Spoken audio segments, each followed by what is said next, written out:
afternoon. Good afternoon. Please have a seat. Good afternoon. Good afternoon. Good afternoon. Jamie, thank you for those kind words and for your continuous leadership. You've done such an outstanding job. And on behalf of the first, second gentleman of the United States and myself,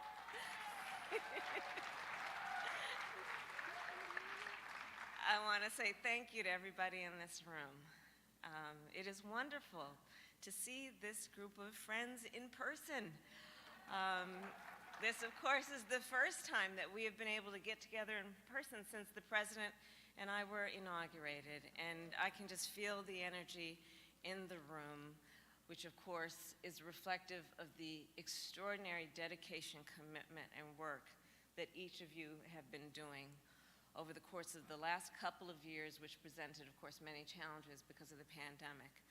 But for so many of you, this is part of a lifetime of commitment to extraordinary work on behalf of so many people in our country. So thank you all. Thank you. Thank you. And thank you for the work that you did to get us into the White House. And to win control of the Senate and to keep control of the House. You all did that work. And, you know, sometimes you make it look easy, but it's not. It's hard work, it's difficult work, it's around-the-clock work, it's work that requires great sacrifice in terms of the other commitments in your lives.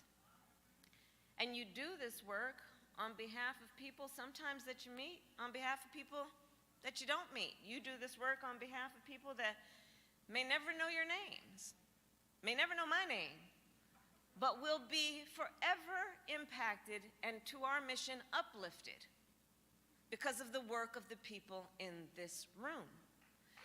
And so when I think about where we are, based on the work that has already happened to get us here, I know it has been hard work and good work. I also want to give a special shout out to the Californians in the room. Because how could I not? But to everyone, thank you again. So I just returned this morning from Poland and Romania. And I'll tell you that everything that you were watching on television, I know makes you understand and feel the importance of this moment on many levels. When I was meeting with our allies, I emphasized that the greatest strength that we share is unity, especially at this moment, as we stand together in defense of democracy and stand together in defense of each other.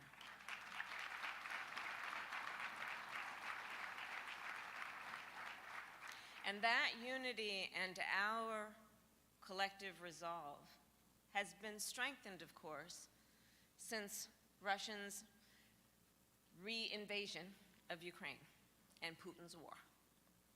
Russia's invasion threatens not just Ukraine's democracy, it threatens democracy and security across Europe, and by extension, when democracy is threatened anywhere, it threatens us all. And the ocean that separates us will not leave us untouched by this aggression. So I will say what I know we all say, and I will say over and over again. The United States stands firmly with the Ukrainian people in defense of the NATO alliance.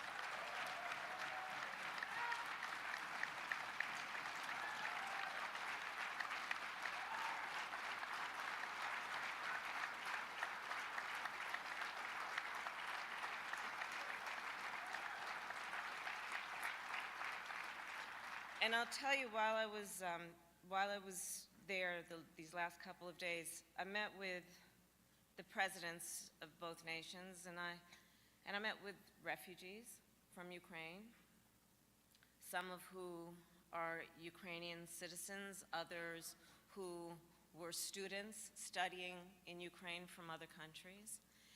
And They feel very alone, of course, because of the experience they've been having. One of them was a 22-year-old student from Morocco who fled by himself, doesn't know anybody. And because of the experience they've had, they've of course not been in a room like this among the population, the multitude of people who support them. And I told them, and so what you did to stand and applaud them in this point means a lot. I told them, people around the world stand with them and they are not alone. When I was there, I met with a group of American troops who were there with a group of troops from Poland, working together, training together, attempting to understand each other's language, but yet speaking the same language in their fight for what is important about this moment. So again, I thank you all. Days before I traveled to Poland, with many of you, I was in Selma to commemorate the 57th anniversary of the march across the Edmund Pettus Bridge.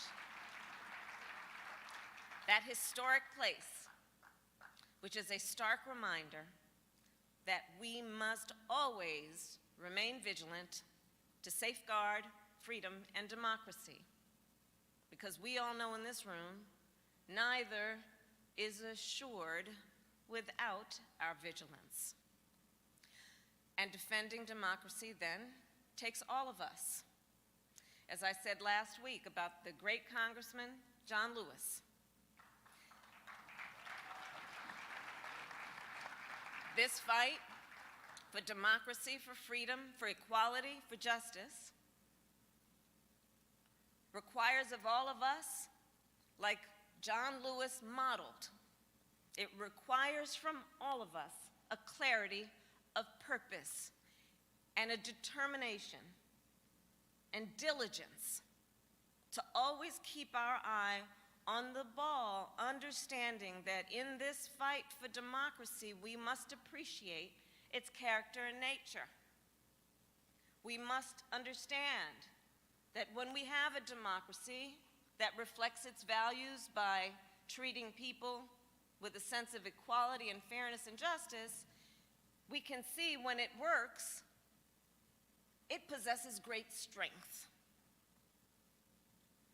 And we must always remember the duality of a democracy in that, yes, there is strength, but a democracy, by its nature, is also fragile, meaning it will only be intact if we fight for it and never take it for granted and be vigilant with a sense of clarity every day.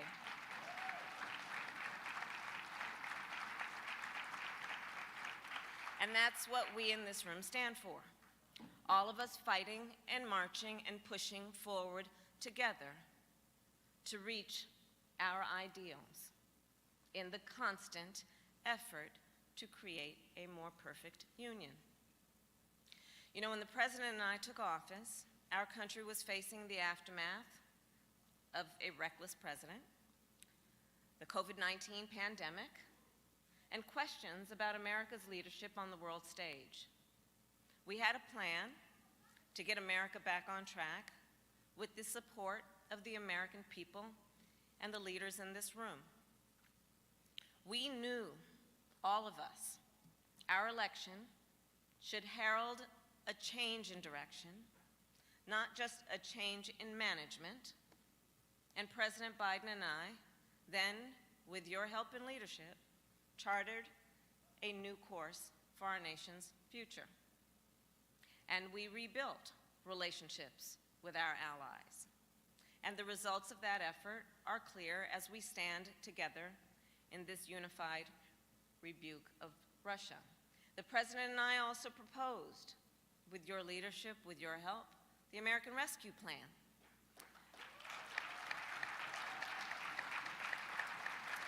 To fight through the impact of COVID And since that plan was enacted last year, we went from 2 million people vaccinated to over 215 million vaccinated in our country.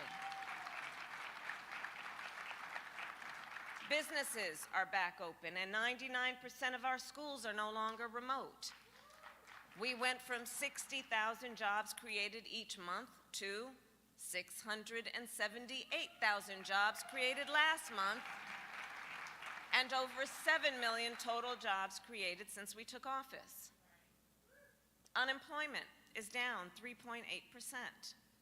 Black unemployment is at an all-time low, and Hispanic unemployment has fallen by historic amounts. The child tax credit cut childhood poverty for the children, Latino children, Black children, poor children, Appalachian children, by 40%.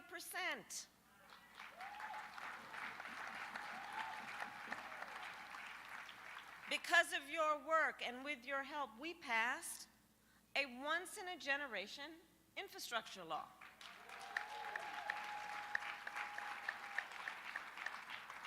And it will create more jobs. It will rebuild communities. It will create more jobs, including good union jobs.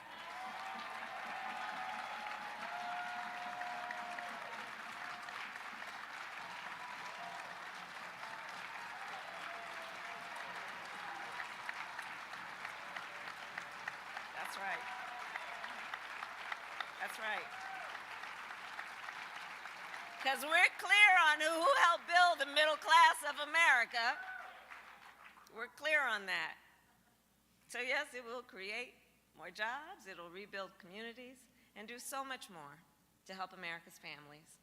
For example, just last week, we announced nearly $1.5 billion in grants to help cities and towns electrify their fleet of public buses, build infrastructure to support their fleet, and train workers.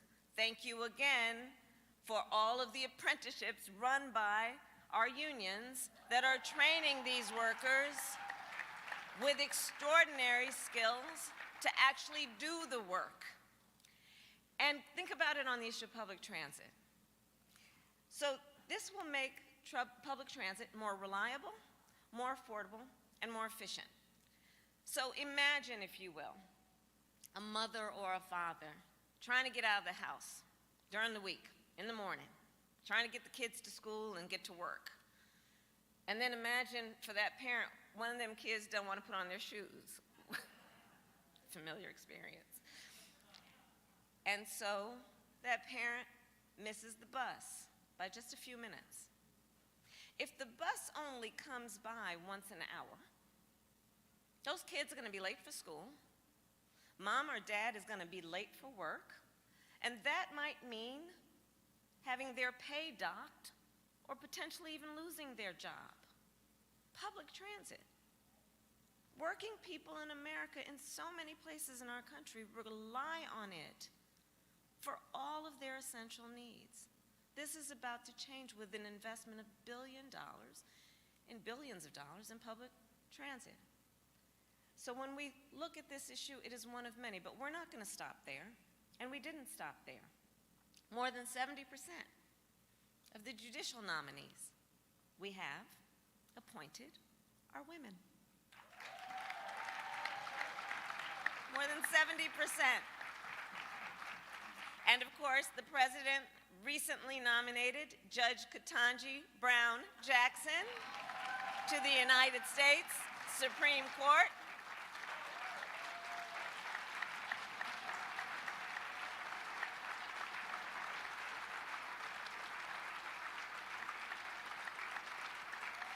And I'll share with you guys, going off script a little, I'll share with you guys. So the president and I were there at the White House for the day that he announced his nomination, and many of you may have watched it on television. And so we were in the back before we went out, and before we walked out, I just looked at our president and I said, "You're again making history. You're again making history." Think about that.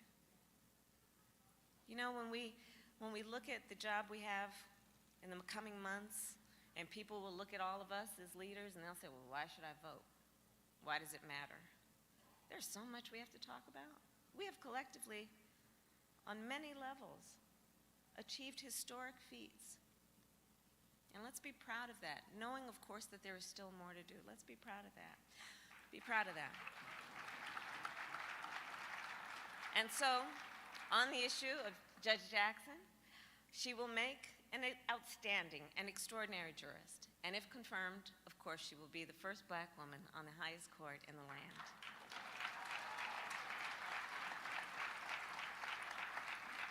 And don't let this be lost in terms of this point in history. And for the first time in history, 4 women will sit on the United States Supreme Court at the same time. How about that? How about that? So there's a whole long list I could go through, but you all know it. And I know you've been meeting for a couple days, so I'm not going to do that to you. But I will say that together we have accomplished so much. And of course, yes, there is more to do. As the President laid out in his State of the Union, it's time to bring down costs, the costs of living, even more.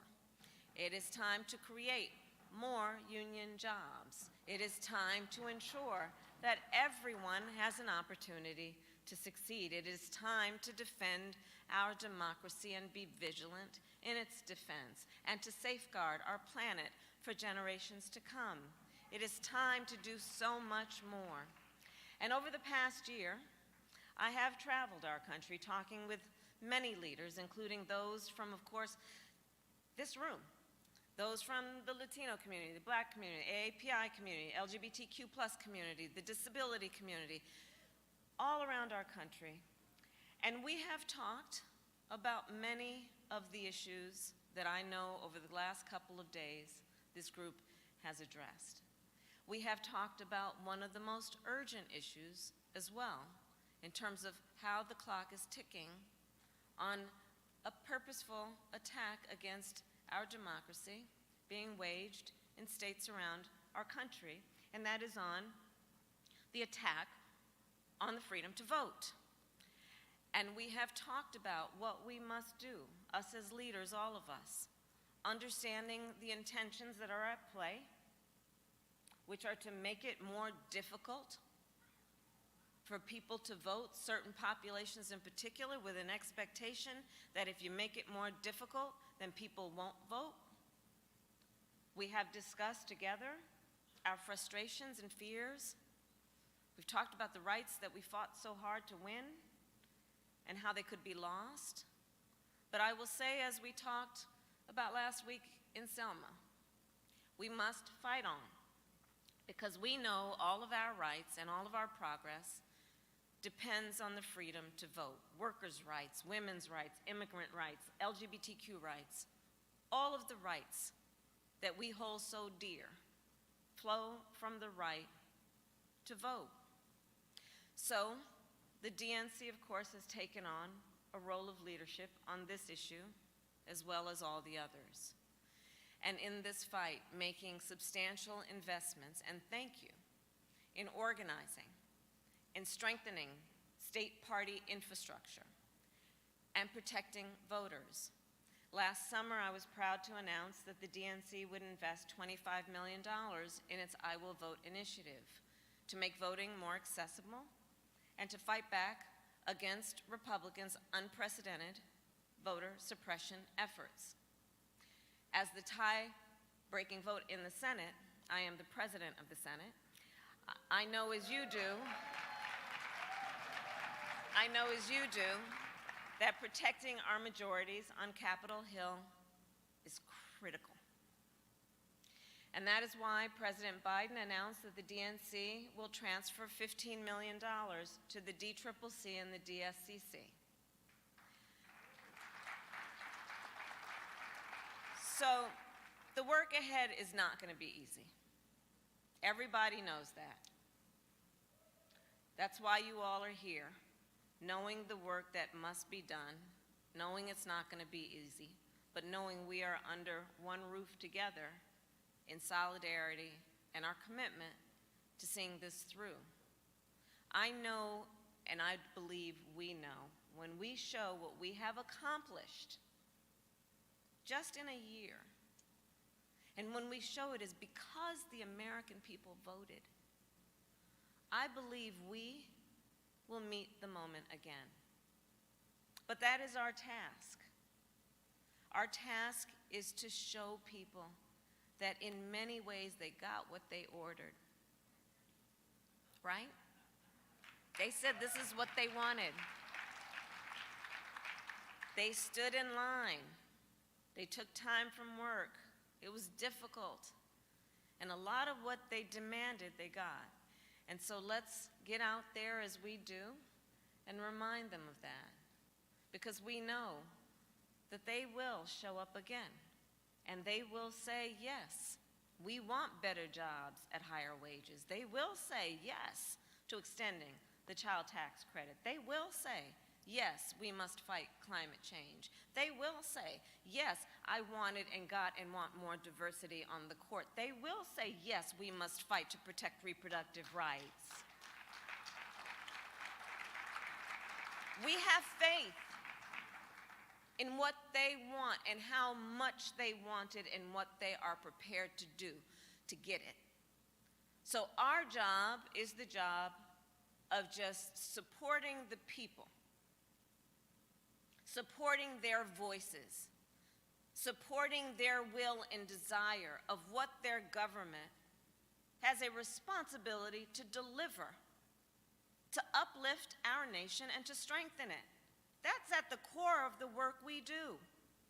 When we fight for social justice, when we fight for equal rights, when we fight for all that is on our list of priorities, that's our mission, to strengthen our nation. So that when I go overseas, when the president goes over the seas, when you talk to folks, and we say America is a beacon, it is a model, that we can actually back that up.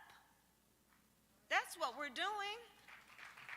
That's what we're doing. We are, as Democrats, continuing to own the responsibility that comes with being a role model,